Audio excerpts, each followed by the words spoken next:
Good afternoon, everyone. We'll go ahead and get started with Coach DeVries. Remember to use the raised hand feature. We'll start with Greg. So, Coach, obviously, you guys have typically been one of the best defenses in the Big 12 in the country this season, but you pointed to that after losses as being a problem. So, when the defense hasn't performed well, what is it that you haven't liked, and what is it that they normally do much better? Yeah, I think it's been a variety of things at times. The other night I thought we guarded Tech really well, really well in the first 15 minutes of the game. We're up eight, and then sometimes it has as much to do with our offense as our defense. But in this particular case, they got in transition, and that hurt us. And then the second half, they really hurt us inside and the interior, and that was a Texas Tech strength of what they do. And there's been other games where, maybe, we put them at the free throw line too much, or they get downhill and get into our paint, for drives or whatever. So it's been a combination of things, but when our defense is good, typically we've been right where we need to be. Again, I'll use Texas Tech as an example. We're up by 8 with 15 minutes ago because our defense, I thought, was really good, and then our offense was able to do enough to keep us where we needed to be. And then when our defense slips a little, there are times where now we're playing in transition a lot because we're not scoring, or they're playing in transition a lot because we're not scoring, and now it gets really hard to keep up. When you don't have a whole lot of depth, I mean, your rotation's eight. How much does that impact defense, first and foremost? Yeah, I think it can, during games. But I think there's a lot of teams across the country that are playing, 8-ish man rotation. So again, I don't think that's a reason why or why not at all. Questions, please use the raised hand feature.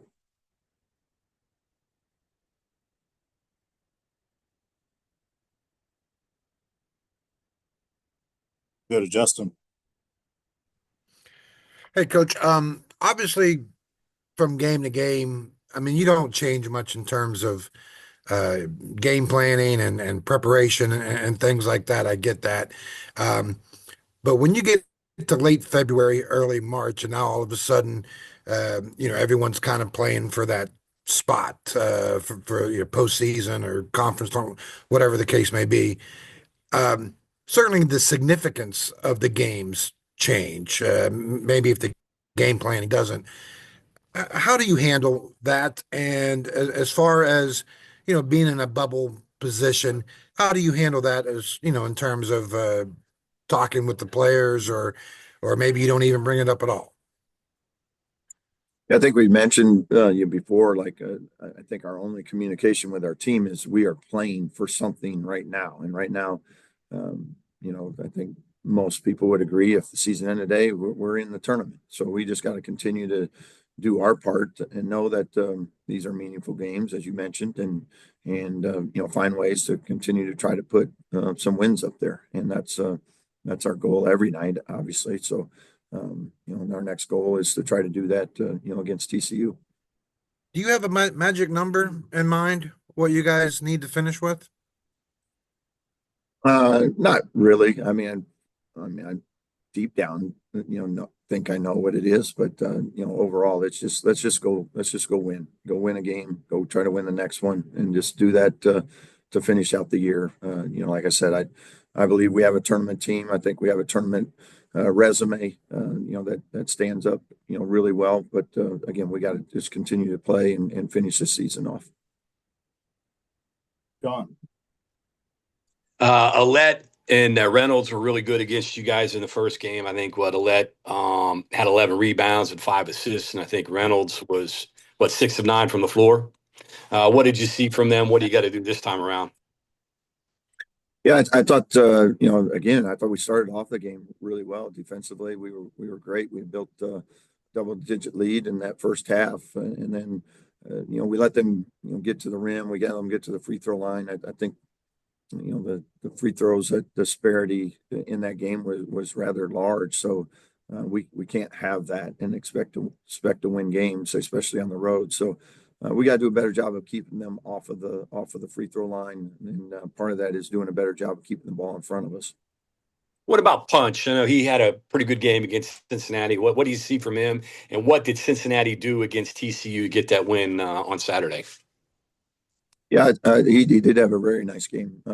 He's a good player. You can see he's continuing to grow, as the season goes on, and he's got a lot of potential.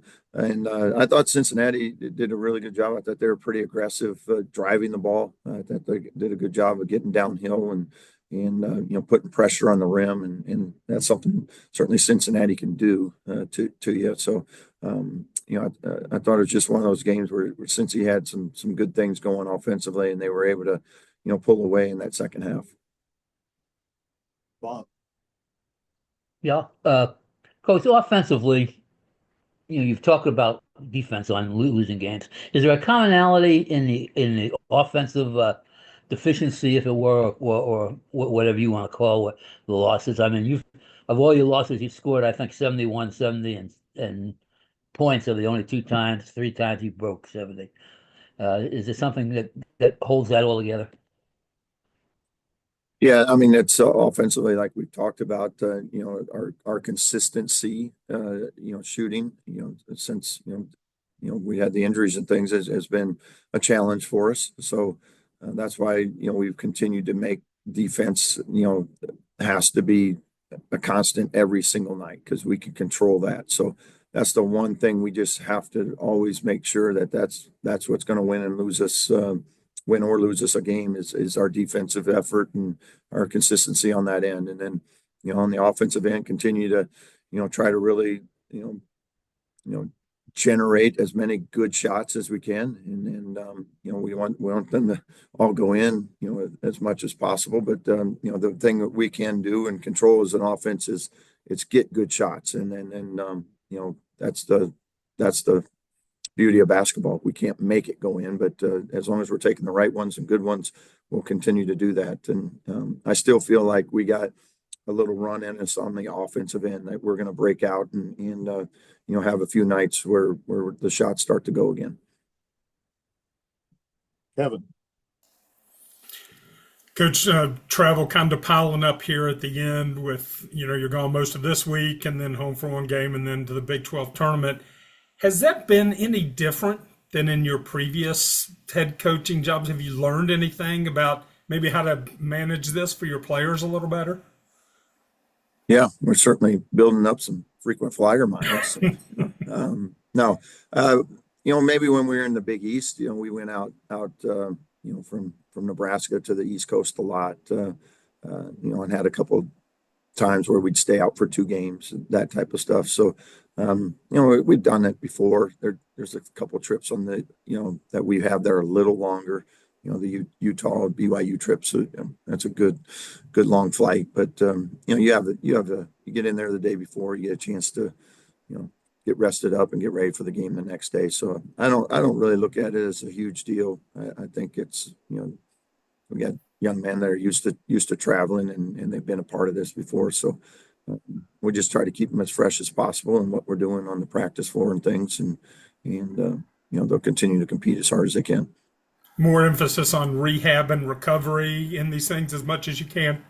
Yeah, I think probably every team right now is get into February. It's about keeping guys fresh and healthy and continue to adjust some of the things you're doing. But for the most part, everybody knows your concepts, offense and defensively. So again, it's just a matter of staying sharp as you get into these last few games. Cody. Hi, Darren. So obviously TCU found some stuff that worked in your first meeting, but I assume a coach like Jamie Dixon isn't just going to roll into this one and think he's going to run the same exact stuff. So how do you kind of prepare for, like, in the second meeting like this? The coach is going to try something new, but at the same time there was stuff that worked. So how do you prepare for the unknown while also trying to fix what went wrong last time?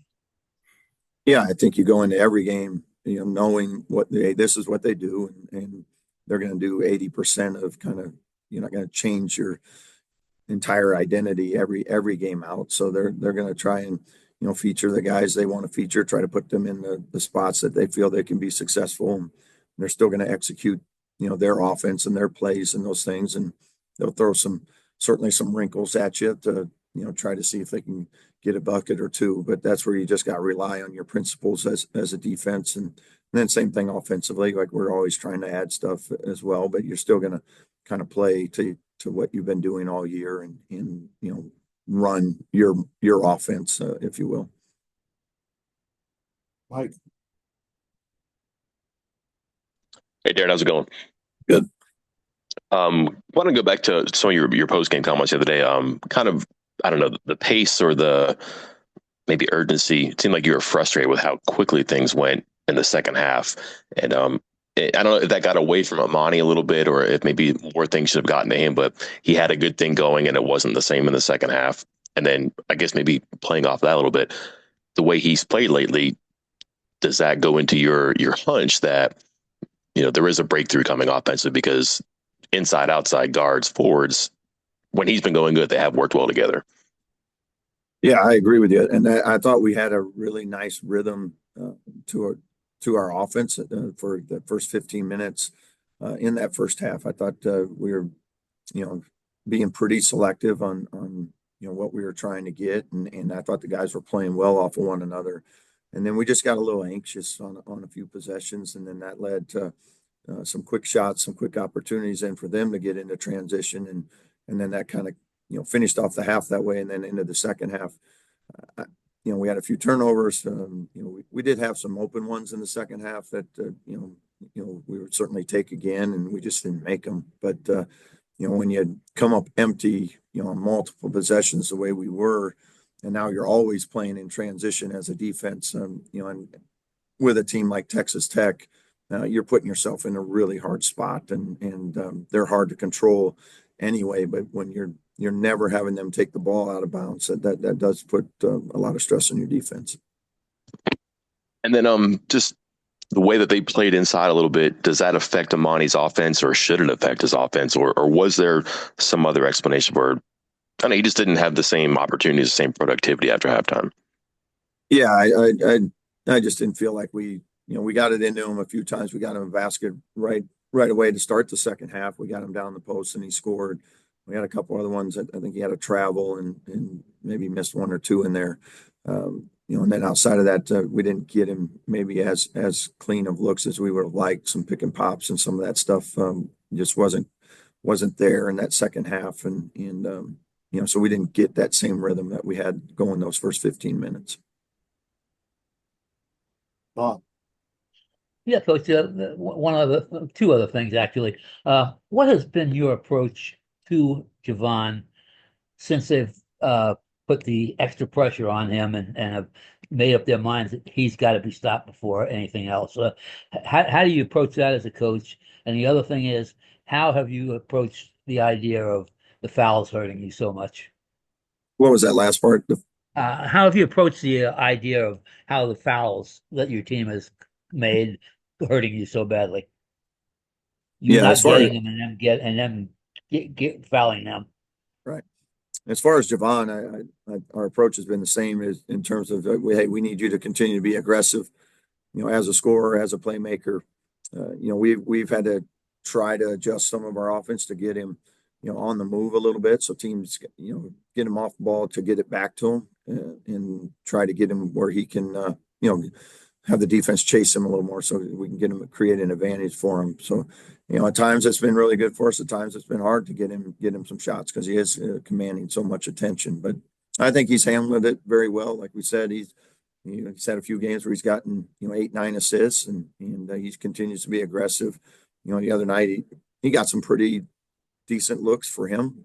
It was just one of those nights that from three at least that they just weren't going down for him. But and then the rest of the team, on the foul pieces, we're aggressive, we're physical. We just got to continue to be as disciplined as we can in it to keep people off the foul line. And but it's also part of why our defense has been so good all year. Is we do play pretty tough and physical, and I think our guys are doing a pretty good job of trying to maintain that type of mentality, but again, just a little bit more discipline and a little less handsy at times has been our focus. Great.